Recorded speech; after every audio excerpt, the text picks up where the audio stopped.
did you read the standards on those? And I was like, I know how to do a burpee and a snatch. Like, I'm okay. I hear a kitty. Is that your kitty? Oh, oh yes, that is.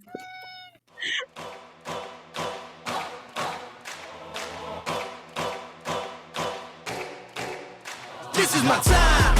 I'm on the rise. Can't hold me down. I'm too fly. This is my time. Ready to shine. Brighter than all of the lights. Cause when it's game time, seconds away and the game's on the line. There ain't no doubt in my mind.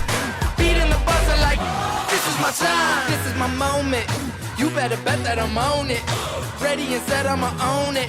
Blast it to 10, then keep going. There ain't no coasting. I never settle, don't play. Putting the kettle to flame. Thank you. I go 100 all day. Yeah. Hello, everybody. Welcome to the Be Stellar podcast. I'm your host, Stella Atwood. This is mom producer Meredith Atwood, and on today's episode, we have Lucy McGonigle. Yay! Wait, again. Tell everyone. Not really again. It's again for us. Yay! We're back. We had technical difficulties, so we've been here a while.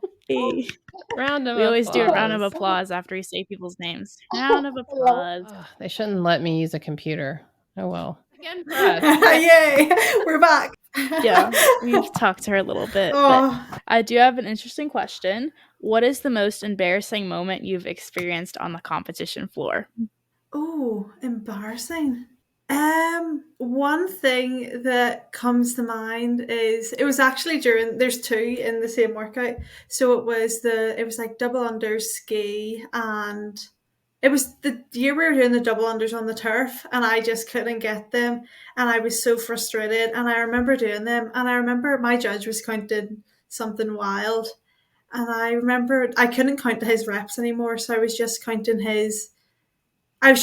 my reps. So if he said like 80, I remember him saying 83.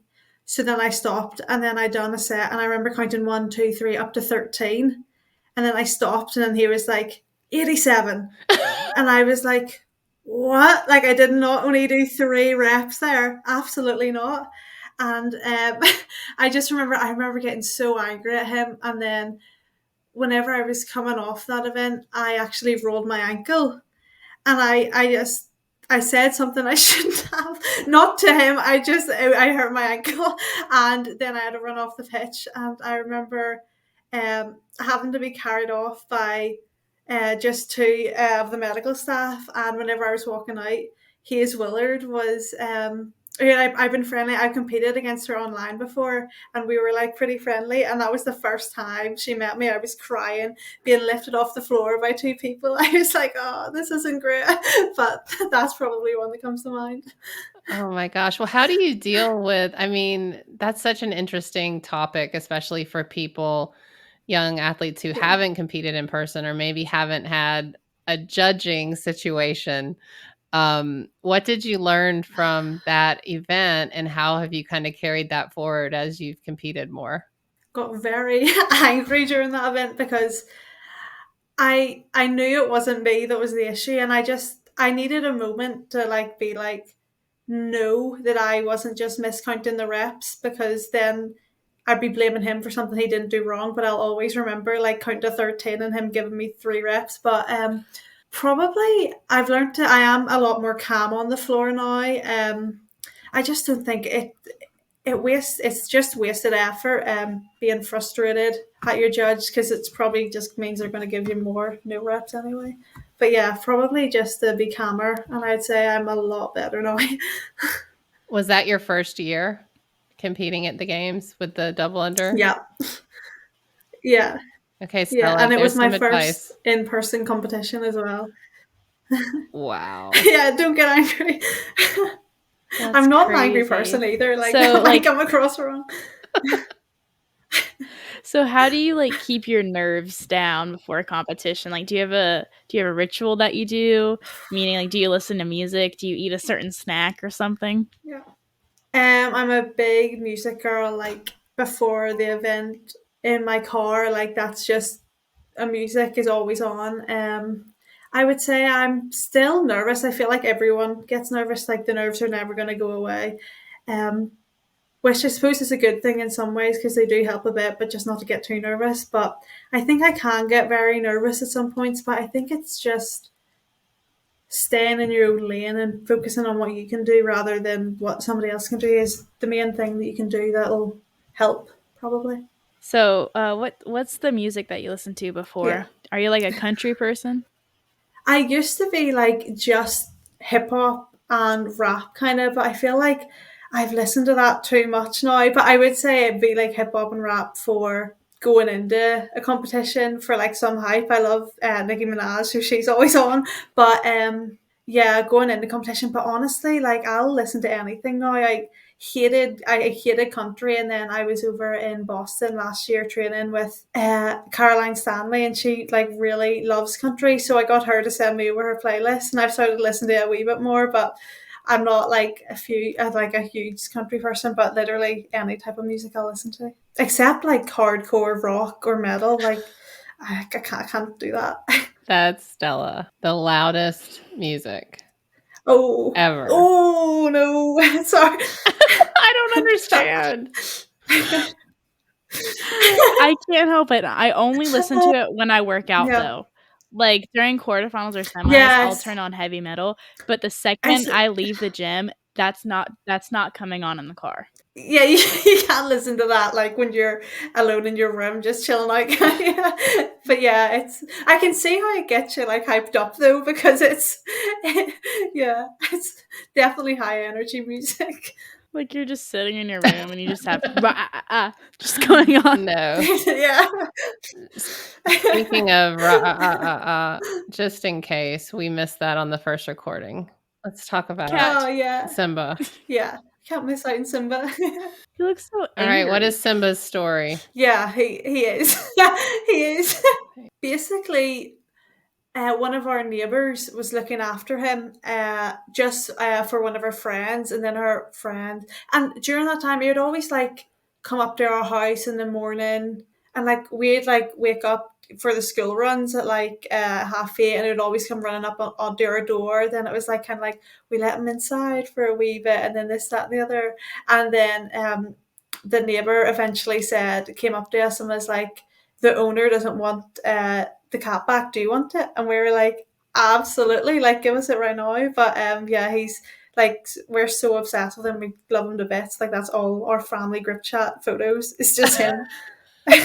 Oh, speaking of family group chat photos, I don't know. There's probably something vile. Our I will pull it up. All right, this is our family group chat called Stinky Family because I don't know why.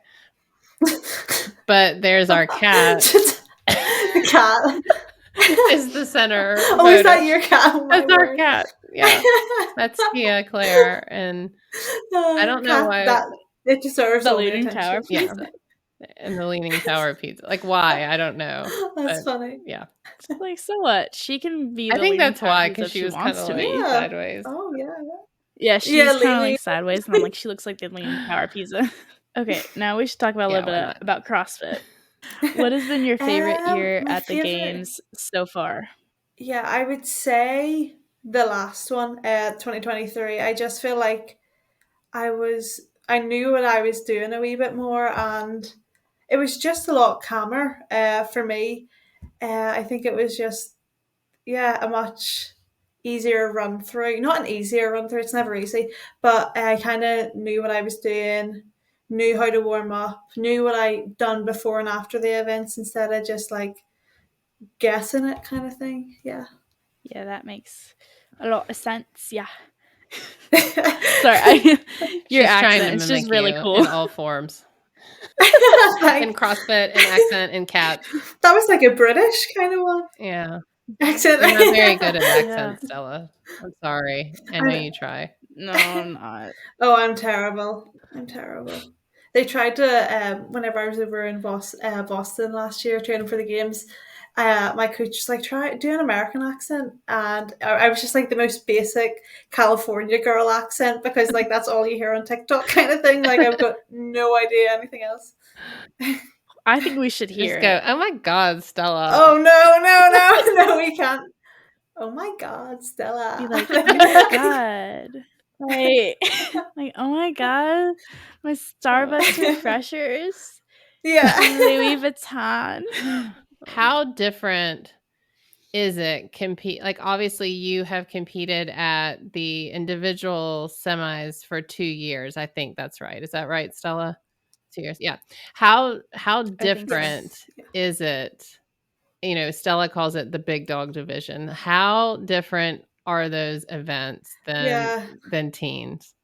Yeah, I feel like there's so much more, it's so much more tense because obviously for the individuals, this is their whole livelihood. Like, there's money opportunity on the lines. Like, it's such a bigger deal than in the teens. I feel like in the teens, you get to know everyone even before you go to the event. Like, you know them online, you're messaging them, it's all a bit of banter. But as like the individuals, I remember going into my first event and just standing in the corrals, and I knew absolutely nobody was talking. It was just so very serious, and I kind of like nervous talk before events because I'm nervous. But like there was none of that happening. But yeah, it's just so different, and I feel like the teens are such a community. Like, you know, their families.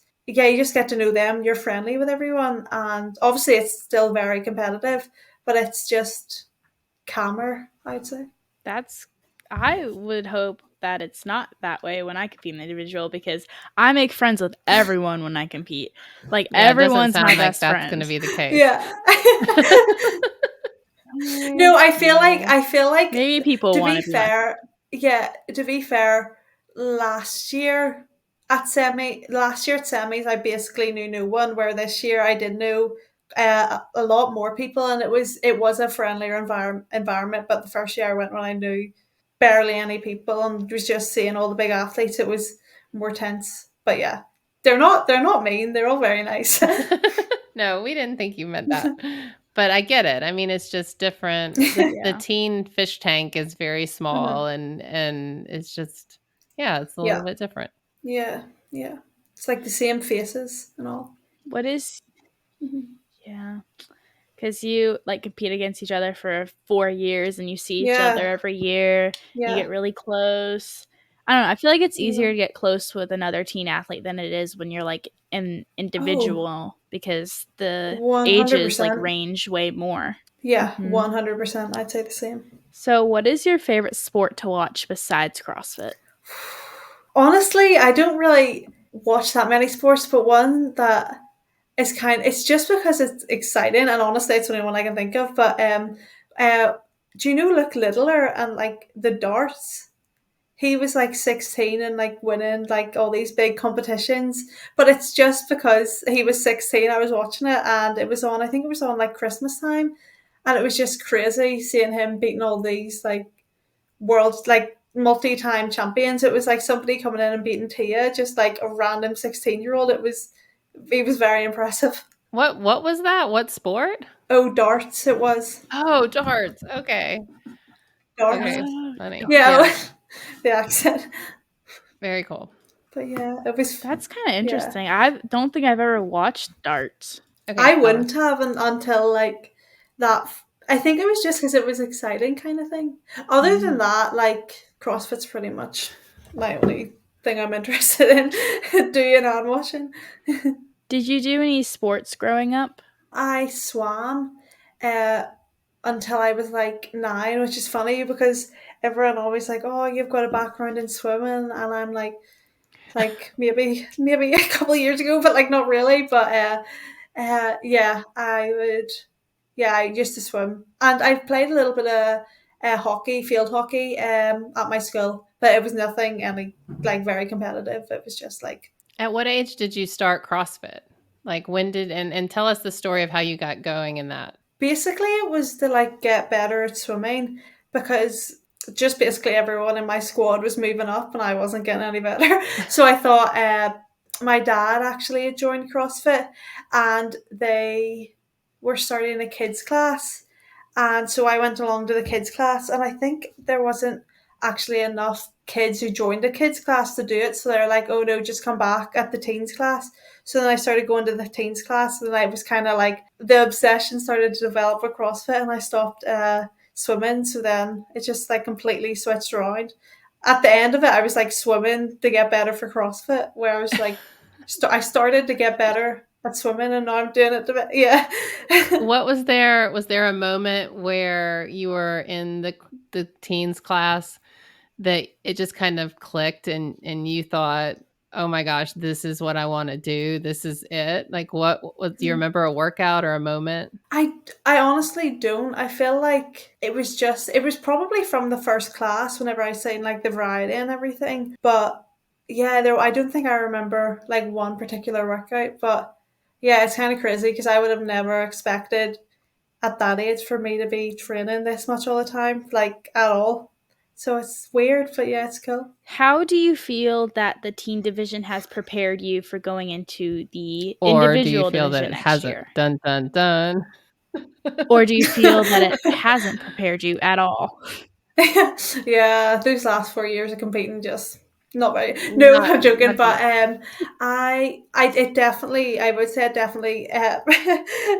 say it definitely prepares you. I feel like any sort of competition exposure you get is going to help you like later on when you're competing as an individual. But yeah, I think it's more than it just helping me. I think it's just getting fitter and training along the way of it.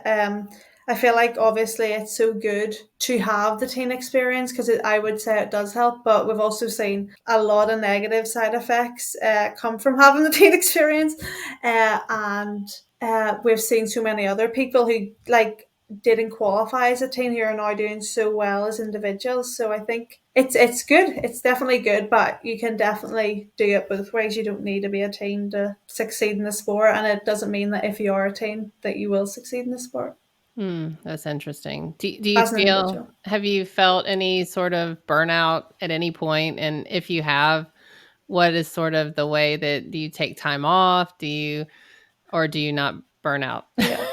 I feel like so far I've been pretty lucky, but then I haven't really been. I started with my coach Jarrett back in September of 2022. So he was my coach all throughout the 2023 season and this season, obviously. And I think just I wasn't properly training. Well, I was properly training. I don't want to like downplay myself. Like I was training a lot and hard, but it was just whenever I joined with him, the quality and what I was actually doing was definitely more beneficial for me, and it got a lot harder. So I think because I hadn't really properly trained those 2 years, I haven't been training for that long to get burned out. But I mean, everyone has like moments and like months even where they just can't be bothered, and I think it's just remembering your why and not letting it get you down. And I also think it's allowing yourself to rest. Like you don't have to kill yourself. You don't have to get every single training piece done if you're completely busted. Like I feel like that's what we've seen a lot of these teen athletes, and I feel like it's so important to learn from them rather than just thinking, oh, it won't be me, like because Mm.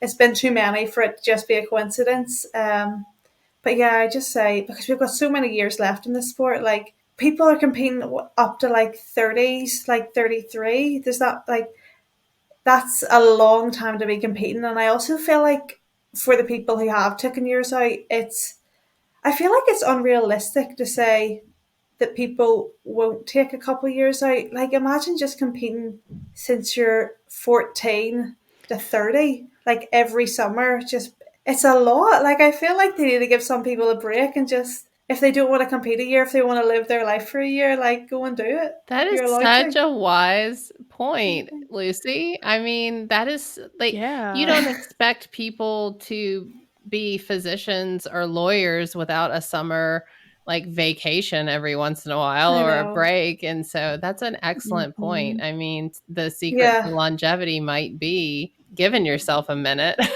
to Yeah. breathe. Yeah. Yeah, literally, and like, yeah, it's not like CrossFit's like other sports where we get a long off season. It's like 4 weeks, 4 to 6 weeks, and then we're back training. There's not very much like leeway, so I think it's really unrealistic to say somebody's going to be competing for that long straight.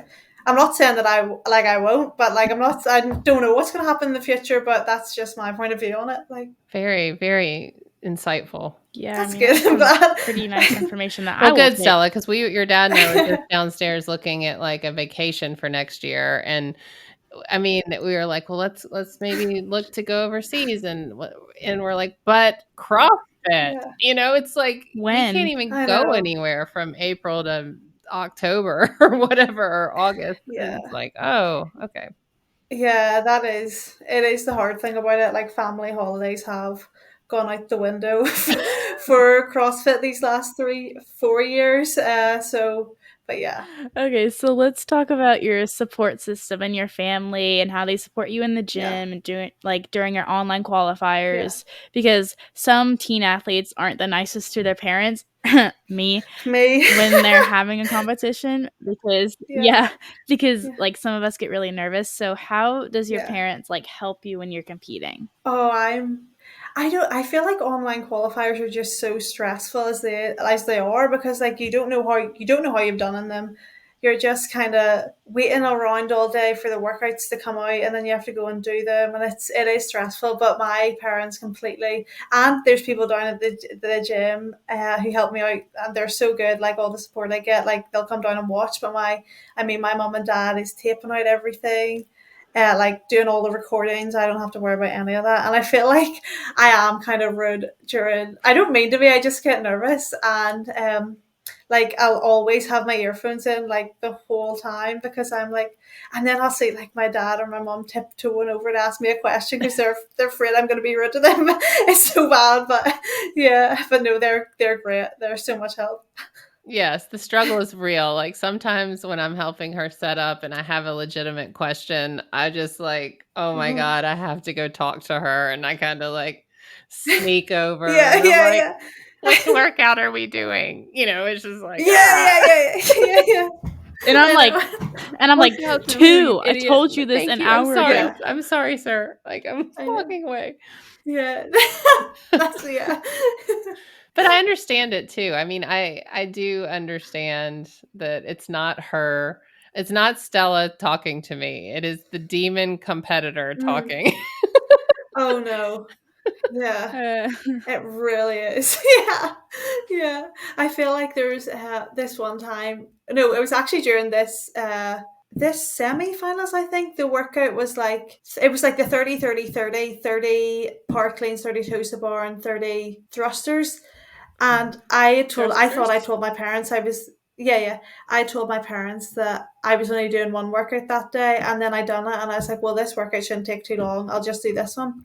But they thought, well, also the guy Mark who was judging me had to be away to collect his son, and so my mum and dad had to run up and get the sheets for the video, like because they need the sheets 100% to make sure they're doing everything right. Like they get so stressed out over that. And so they went out and got it, and there was traffic, and obviously Mark needed to get away. So whenever they came back down, they had the sheets, and that was all they needed. That's all they wanted, and the sheets were for another workout. And I was like, oh no! Well, we just ended up doing it without the sheets, but yeah, That's so funny. it was Like funny when one. I guess it must have been semi-stellar, or was it quarters that the workouts came out and I printed a copy of every workout for her and her coach. So it must have been quarterfinals. And I printed one stack for Griffin, one stack for Oh Stella. yeah, And I was like, I'll drive them over to the gym and give you the sheets. And they were both like, what? Why? Why are you even here? And it was and I was like, yeah, because I need to have the sheets. And I was like, don't you want the sheets? I'm reading. And that's so yeah. funny that your parents are that way too. I think No, it's just something about like the parents have to have the papers. Like we have to have the papers. yeah. Apparently. Yeah, like my parents are exactly the same. Like they need the sheets, and then they always tell me like the workout will be double unders and it'll be like burpees and dumbbell snatches like the open, and they'll be like, did you read the standards on those? And I was like, I know how to do a burpee and a snatch. Like I'm okay. I always read the standards on anything. It could be like a double under, and I'll read the standards because we always talk about food Mhm. on the podcast. So, what is your favorite pre-workout snack? Pre-workout. Oh, I'd probably just say like a bagel. Or a bowl. I love cereal. Like I love cereal. But yeah, probably a bagel. Cereal's probably more of a post workout snack for me though. I think that's my new favorite word, Lucy. The way you say bagel. That is a Bagel. good, solid Bagel. word. How Bagel. nice it. I'm glad to hear it. What's your favorite snack? Whew, that is a really good question. I love candy. I like gummy bears. I like Yeah. Sour Patch Kids. I like chocolate. You don't eat chocolate for workouts, though. I like Yeah, me too. no, but I dream about it. Go-Go squeezes are pretty good. Some applesauce. Yeah. I like cereal Yeah. too. That's Yeah. probably There, my I favorite. feel like Google. Yeah, I would say like I just call them baby foods, but yeah, I get the Google squeezes whenever I'm over in America. But like baby foods, I love dried apple or like any type of dried fruit as well. But yeah, raisins. I love raisins as well. But they're during training. I would eat them before, but like more they're during training. I like raisins too. It's kind of weird that raisins are dried grapes. Yeah, it is. I always think about that every time I'm eating them. Like they don't taste anything like grapes at all.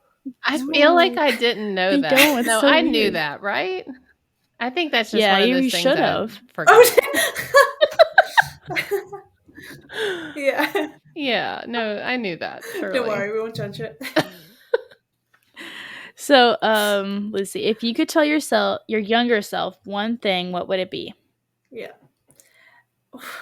I'm never good at these types of questions, but I would probably tell myself to not like stop comparing myself to others. I remember during lockdown, I think I was 13, so that was the year before I competed, and I remember watching all these videos of teens and being like, there's literally no point in even trying. Like they're so good. Like this can take me years to get up to them, and I've got months. And yeah, I think it's just you like comparing yourself to others it always leaves you in a bad mood. So definitely try to stick clear of that now. Yeah. I just want to emphasize that because people listening, Lucy McGonigle just said that during COVID, she almost thought, what's the point of trying? Because these kids are so good. And she's like the winner. I mean, I just want to like put some emphasis on that, like the danger of comparison, because oh my gosh, if you had actually taken that to heart. Who is someone that you look up to, especially in the CrossFit world? Or if you've met them, if they're nice, like someone that you look up to? Give us the tea. Spill the tea on athletes who aren't nice. Ooh. No, I would say one of my biggest like somebody I've just always looked up to and gravitated towards is Mal O'Brien. I think because she was a teen, and yeah, I think I've always just looked up to teen athletes because they've been in your shoes before. But yeah, I don't know what it was about Mal O'Brien. I remember when she was with her old coach, she used to post like training videos with her, and I was like watch them like absolutely in awe the whole time. But I feel like it's literally any of the athletes. I feel like I've got so much respect for all of them because like the level of everything it takes to become like an individual games athlete especially is wild. It's crazy. What is something that you tell yourself if you're in the middle of a hard workout so that you can stay mentally good and mentally positive? In those moments, I try to like shut my brain off and just like not think, but it like doesn't help. It obviously no, it doesn't. Not that it doesn't help. It does help. It doesn't work like all the time, but probably something I tell myself is I'm as close to the finish as I've ever been from I started the workout kind of thing. Like I'm like the next rep I do, I'll be closer to the finish, and it's just so if you want to finish faster, just go quicker. No, that doesn't work all the time. That's true though. Like when I used to do triathlons, I used to like to the beat of my run, I would say like you can stop when you're done, but you can't stop yet, which makes no sense logically. Yeah. Like you can stop when you're done, but it was kind of like the whole thing Yeah. like, well, you can stop, but just when you're done. And that was Yeah. that was so stupid, but it worked. And it Yeah. doesn't even matter. It's like giving you hope you can stop. Yeah. I can stop someday, but just when Mhm. I'm done. So I think sometimes it just doesn't even matter what you're saying. Like whatever gets you through, right? Yeah. What do you say, Stella? Yeah. Like before workouts, I usually say just do your best and a good result will come. Mhm. But in the middle of a workout, I kind of am just blank in my head. Yeah. Or it's the faster you go, the faster you'll finish. Yeah. Or, Yeah, pretty much. sometimes I imagine that I'm at the CrossFit Games and that I'm racing someone who's really good. And let's say I'm on a rower or something. I'm like, if you just row faster, you'll win. I'm not even there. I'm at the gym at home, but it works. Yeah, I get you. It probably makes it a lot less more stressful. Like I'm just at home. Like I do this every day. That's actually I kind of do that to myself sometimes. Like before I'm going out under the competition, if I'm really nervous, it's like you're just doing a workout. You do this every single day at home. Like you're fine. So, one last question I have is do you have any advice for teen athletes who want to make the games or who want to win? Yeah. It would honestly just be trusting yourself and trusting the training you're putting in. Like I feel like CrossFit, it's not like a thing like sprinting where you're doing the same thing every time, and it can be hard to see the progress, but it's always happening whether you think it is or not. So just trusting your training and trusting that your best will be good enough. Yeah. I would just say like every year like flies by, like it really does. Like I can't believe this is my 4th year competing at all. It doesn't feel like it at all. So just take it in, enjoy it, ride the highs because like they'll go quickly, and yeah, just make sure you're enjoying what you're doing, because if you're not, then it's like there's honestly no point sticking through it, because it won't be fulfilling for you. Like if you don't love it, you've got to find something else. Well, good Okay. luck. Well, Good luck at the games, and Yeah. we will Thank you. see you You too. there. Yeah. See you in August. Yeah, it'll be fun. King of the jungle, heart of a lion. 4, 3, 2, 1. Watch out, here I come. This is my time.